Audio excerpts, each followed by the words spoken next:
Hello everyone, আসসালামু আলাইকুম। সবাই কেমন আছেন? চলে আসছি ঈদের দিনে রান্নাবান্না নিয়ে। ঈদের দিন আমি কি আয়োজন করেছিলাম। অবশ্য আমার ভিডিওটা দিতে অনেক লেট হয়ে গিয়েছে, অনেক ব্যস্ততার কারণে ভিডিওটা দেওয়া হয়নি। তো সবাই ইনশাল্লাহ ভিডিওটি দেখবেন কি রান্না করেছিলাম। আর ঈদের দিন তো অনেক আয়োজন করা হয়, তো সেইভাবে ব্যস্ততার কারণে ভিডিওটা সবার সাথে শেয়ার করতে আমার অনেক দেরি হয়ে গিয়েছে। যারা আমার এই ভিডিওটি দেখছেন অবশ্যই আমার চ্যানেলটাকে সাবস্ক্রাইব করে দিবেন। ঈদের দিন সকালে ঘুম থেকে উঠেই প্রথমে ফজরের নামাজ পড়ে কাজে লেগে পড়লাম। সর্বপ্রথম সেমাইটুকু রান্না করেছিলাম, রান্না করে সবাইকে নামাজে বিদায় করে তারপরে রান্নাবান্না আবারও লেগে গেলাম। তো আমি সর্বপ্রথম যেহেতু সেমাইটা রান্না করেছিলাম, করেই গরুর মাংসটা আমি মাখাতে চলে আসছি। আর ঈদের দিন সকালবেলা প্রথমে সেমাইটা রান্না করে ফেলতে হয়, যেন সবাই নামাজে যাওয়ার আগে একটু মিষ্টি খাবার খেয়ে যেতে পারে আর নামাজ থেকে এসেও খেতে পারে। তো সেজন্য আমি সেমাইগুলোই রান্না করেছি আগে। তো সেইভাবে রান্না করতে করতে অনেকটা দেরি হয়ে গিয়েছিল, যেহেতু ঈদের দিন আগের রাতে অনেক ব্যস্ততা থাকে, তারপর মেহেদি পড়া থাকে আর সবার সাথে কথা বলতে বলতে অনেকটা রাত হয়ে গিয়েছিল। তো ঘুম থেকে উঠতে উঠতে একটু লেট হলেই কিন্তু রান্নার অনেকটাই লেট হয়ে যায়। তো সেইভাবে রান্নাগুলো করতেও অনেক লেট হয়ে গিয়েছিল। তারপরে সব কিছু ইনশাল্লাহ ম্যানেজ করে নিয়েছিলাম। তো আমি সেমাইটা রান্না করার পরেই গরুর মাংসটা মাখাতে চলে আসছি। তো সেমাই তো আমি দু রকমের রান্না করেছি, অবশ্যই আপনাদের সাথে তো শেয়ার করতেছি। তো গরুর মাংসটা এমনভাবে মাখাইছি যেন হাতে অর্ধেক রান্না হয়ে যায়। আগেকার দিনে মা চাচিরা বলতো যে এমনভাবে গরুর মাংস হাতে মাখানো হবে যেন মাখানোর মধ্যে গরুর মাংসটার স্বাদটা চলে আসে। তো আসলে সত্যি কথা, মাখানোর মধ্যে কিন্তু গরুর মাংসর ফ্লেভারটা অনেকটাই চলে আসে। তো গরুর মাংসটা মাখানোর পর আমি চুলায় বসিয়ে দিলাম। আজকে রান্না করব গরুর মাংস আমি আলু দিয়ে। সবসময় কিন্তু মাখানো মাংসই খাওয়া হয়, ভুনা মাংস। তো একটু ভাবলাম যে আজ একটু ভিন্ন রকম করি, আলু দিয়ে পাক করি, যেহেতু বাচ্চারা খুবই পছন্দ করে। তো গরুর মাংসটা আমি অনেকক্ষণ কষানোর পরে আমি কিছু আলু কিন্তু আগে থেকে কেটে রেডি করে দিয়েছি। তো ভালোভাবে গরুর মাংসটা কষিয়ে নিব, কষানোর মধ্যেই কিন্তু অনেকটা স্বাদ চলে আসবে, ফ্লেভার আসবে। আর ভালোভাবে কষাবো। আমি আবার একটু গরুর মাংসটা নরম খেতে খুবই পছন্দ করি। আলুগুলো আগে থেকে কেটে রেডি করে রেখেছিলাম, এখন কষানো মাংসর মধ্যে আমি আলুটা ছেড়ে দিয়েছি। আর মাঝে মাঝে কিন্তু আলুটা আবার ভেজেও রান্না করি, আজকে আবার এভাবে দিয়ে দিলাম। তো কিছুক্ষণ কষালে কিন্তু আলুটা চলে আসবে সিদ্ধ। তো বেশ কিছু আলুই দিয়েছি, যেহেতু বাচ্চারা খাবে। মাঝে মাঝে আলুটা দিয়ে গরুর মাংসটা রান্না করলেও কিন্তু খুব মজা হয়, তাই আবারও ঢেকে দিচ্ছি। ঢেকে দিয়ে কিছুক্ষণ ওয়েট করার পর দেখছি গরুর মাংসটা হয়ে যাচ্ছে। আলুগুলো বেশিক্ষণ কিন্তু সময় লাগে না আলুটা রান্না করতে। তো ঈদের দিন কিন্তু আমাদের খুবই ব্যস্ততার মধ্যে কাটে, এই যে রান্না বান্না নিয়ে বাচ্চাদের সব কিছু আয়োজন করে মেহমান আসা যাওয়া বলতে সারাটা দিনই খুব ব্যস্ততার মধ্যে কাটে।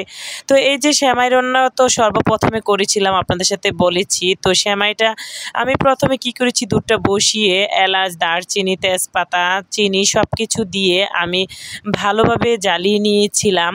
আর দুই রকমের সেমাইটা করেছিলাম ঈদের দিন সকালে। আর মিষ্টি জিনিস তো ঈদের দিন সকালে খেতে খুবই ভালো লাগে। তো আমি মিষ্টিটা অত বেশি দিব না, কড়া মিষ্টিটা আমি আবার খেতেও বেশি একটা পছন্দ করি না। তো আমি দুধটা জ্বালানোর পর কিছুটা ঠান্ডা করে আমি ঘিয়ের ভাজা সেমাইটা দিয়েছি। দুধটা আসলে ঠান্ডা করে দিলে সেমাইটা কিন্তু খেতে খুব মজা হয়, ঝরঝরা হয়। আর গরম গরম দুধের মধ্যে সেমাইটা ছেড়ে দিলে কিন্তু খেতে ভালো লাগে না, আর সেমাইটা নরম হয়ে যায়। তো সেমাইটা আমি দেওয়ার পর একটু ড্রাই ফ্রুটসগুলো দিয়ে দিব। নারিকেলটা আমি কিছু কোড়ানো দিয়েছি, আর কিছু কেটেও দিয়েছি। দাঁতের নিচে পড়লে, কামড় পড়লে নারিকেলটা খেতে কিন্তু ভীষণ মজা লাগে। তো কিছু নারিকেল দিয়ে দিয়েছি, আর দুধটা একদমই ঠান্ডা করে দিয়েছিলাম আমি আবার এই ঘিয়ের ভাজার সেমাইটা হচ্ছে ঝরঝরা হলে, শক্ত হলে খেতে খুবই পছন্দ করি। তো ড্রাই ফ্রুটসগুলো দিয়ে দিব, একটু কিশমিশ দিয়ে দিব, সাথে একটু বাদাম আছে, তারপরে হচ্ছে চেরি আছে। সব কিছু মিলিয়ে আমি এখন সবগুলো দেওয়ার পরে মাশাআল্লাহ সেমাইটার লুকটা দেখেন, খুব লোভনীয় হয়েছে, খেতেও কিন্তু ভীষণ মজা হয়েছিল সেমাইটা। তো এই সেমাইটা আমি শুকনো শুকনো করার পর আবারও চুলার দুধ বসিয়ে দিয়েছি। একটু দুধ সেমাই রান্না করব, ঝোল রান্না করব পাতলা করে। তো পাতলা করে এই সেমাইটা ঝোল রান্না করলেও কিন্তু খেতে ভীষণ মজা লাগে। আর এই সেমাইটাতে আমি হচ্ছে চিনিটা একটু কড়া করে দিব, যেহেতু ঘিয়ের ভাজা সেমাইটা মিষ্টি কম দিয়েছি। হচ্ছে আমার ফ্যামিলিতে কিছু কিছু সদস্যরা আবার আছে খুবই মিষ্টি পছন্দ করে। তো এটার মধ্যে আমি একটু কড়া মিষ্টি দিয়েছি, কিশমিশগুলো দিয়ে দিলাম নারিকেলগুলো, আর সব কিছু দিয়ে তো দুধটা জ্বালিয়ে নিলাম। চিনি, তেজপাতা, এলাচ, দারচিনি সব কিছু দিয়ে একটু কড়া মিষ্টি করে রান্না করব, আর পাতলা করে একটু রান্না করব। তো এই সেমাইটাও আমার প্রায় হয়ে গিয়েছে। তারপরে আমি চিকেন রোস্টে চলে আসলাম। চিকেন দিয়ে আমি কিছুটা রোস্ট করে নিয়েছি। অবশ্য সবগুলো ভিডিও প্রথম থেকে নেওয়াটা অসম্ভব হয়ে গিয়েছিল, মানে এতটাই ব্যস্ত ছিলাম যে রান্না বান্নায়। তো কিছু কিছু স্কিপ আমি নিয়েছি। তো এখানে কিছুটা লেগ পিস নিয়ে নিয়েছি, আর পরিবারের সবাই কিন্তু লেগ পিস পছন্দ করে, তাই সবার জন্যই একটা করে লেগ পিস করে নিলাম রোস্টটা। তো এখানে আবার পোলাওটা বসিয়ে দিলাম। পোলাওটাও অনেক মাশাআল্লাহ ঝরঝরা হয়েছে। পোলাওর সাথে কিছু কিশমিশ, তারপরে আলু বোকারা দিয়ে এই পোলাওটা করেছি। পোলাওটাও খেতে কিন্তু ভীষণ মজা হয়েছিল। তো হচ্ছে কি, এতগুলো রান্না স্কিপ নিলে দেখা গেছে ভিডিওটা এত লম্বা হয়, আর আমার হাতে একদমই সময় ছিল না, মানে খুবই তাড়াহুড়োর মধ্যে রান্নাগুলো করেছিলাম, যেহেতু ফ্যামিলিতে একজন মানুষ রান্না বান্না সব কিছুই নিজেকে ম্যানেজ করতে হয়। তো পোলাওটা রান্না করার পর আমি হচ্ছে এই যে সব কিছু ডেকোরেশন করে নিয়েছি।